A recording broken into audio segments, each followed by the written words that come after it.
आज मैं लेकर आई हूँ अपनी नई कहानी जिसका नाम है रहस्यमयी तालाब। तो चलिए शुरू करते हैं अपनी नई कहानी रहस्यमयी तालाब का भाग 1। रात के करीब 2:30 बजे हैं। झिंगुर व मेंढकों ने बोलना बंद कर दिया था। तालाब पर पड़ रही चंद्रमा की रोशनी ऐसा लग रहा था जैसे कोई प्रकाश तालाब के अंदर समा गया हो। यह दृश्य देखने में बहुत ही सुंदर और मनमोहक लग रहा था। कोई पेड़ के नीचे झाड़ियों में छुपकर किसी के आने का इंतजार कर रहा था। तभी पीछे से उसे कोई छूता है। वह पीछे मुड़कर देखता है और बोलता है, अरे यार तूने तो मुझे डरा ही दिया था। डर के मारे तूने मुझे मार ही डाला था। मैंने तो सोचा था कोई भूत है। इतना कहकर वह हल्की सी मुस्कुराहट से रवि को देखता है। रवि, तू यहाँ क्या कर रहा है भाई इतनी रात को? रवि व कबीर दोनों कॉलेज के फ्रेंड हैं। कबीर रवि की भाई की शादी में करीब 1 महीने पहले आया हुआ था और वह अपने दोस्त रवि के शादी में घर का काम करवाने के लिए आया था। वह सभी परिवार वालों से काफ़ी घुल मिल गया था और वह हर रोज़ रवि के दादाजी से कहानियाँ सुनता था। बचपन से कबीर को कहानियाँ सुनने का बहुत शौक था। अपने घर पर वह अपनी दादी माँ से परियों व दानवों की कहानियाँ सुनता आ रहा था। रवि के दादा ने उसे कल एक बहुत ही रोचक बात बताई थी।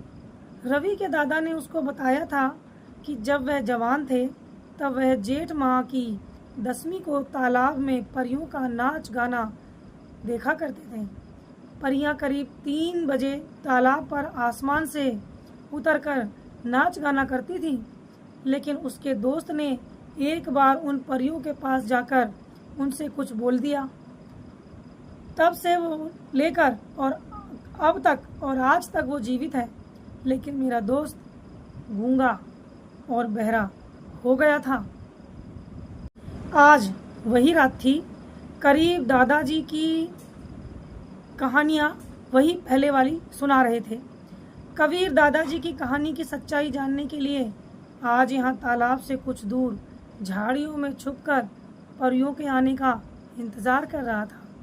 रवि के आने से वह उस तालाब पर ध्यान केंद्रित नहीं कर पाया। रवि, मुझे पता था कि तू यही होगा।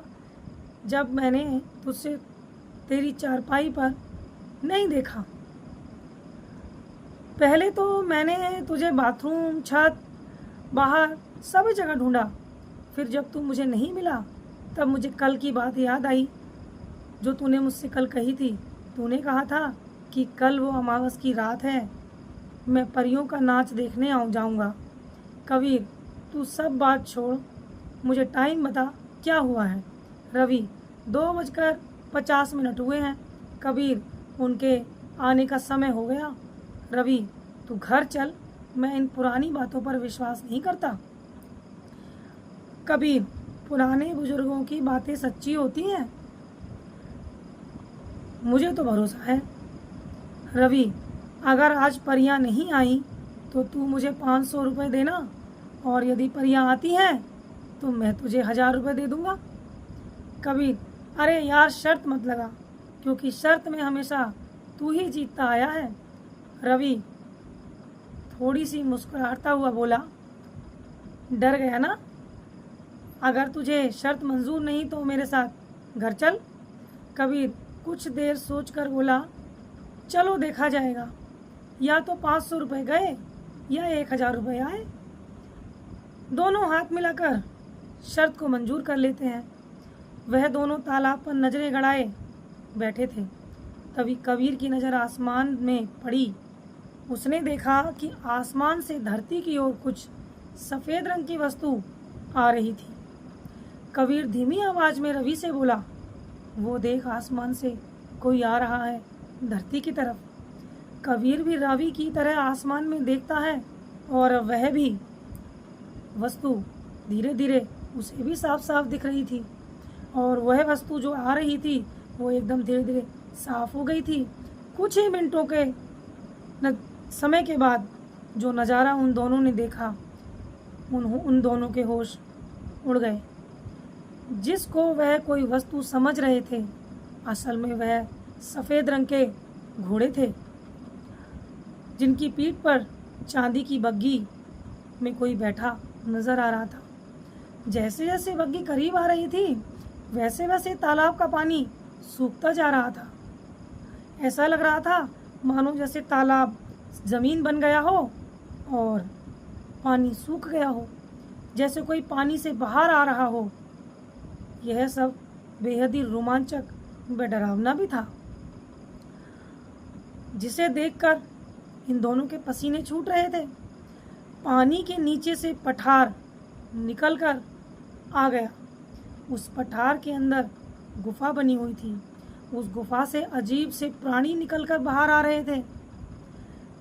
उन सबके पीछे एक घोड़े पर बैठा एक बहुत सुंदर पोशाक पहने हुए एक राजकुमार चल रहा था।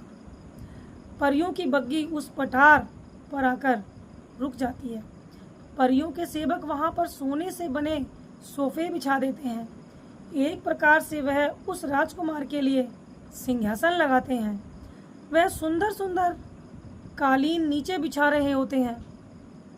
जब सभी तैयारियां पूरी हो जाती हैं, परियों की रानी, जो कि देखने में बहुत खूबसूरत थी, वह हाथ जोड़कर उस राजकुमार को प्रणाम करती है।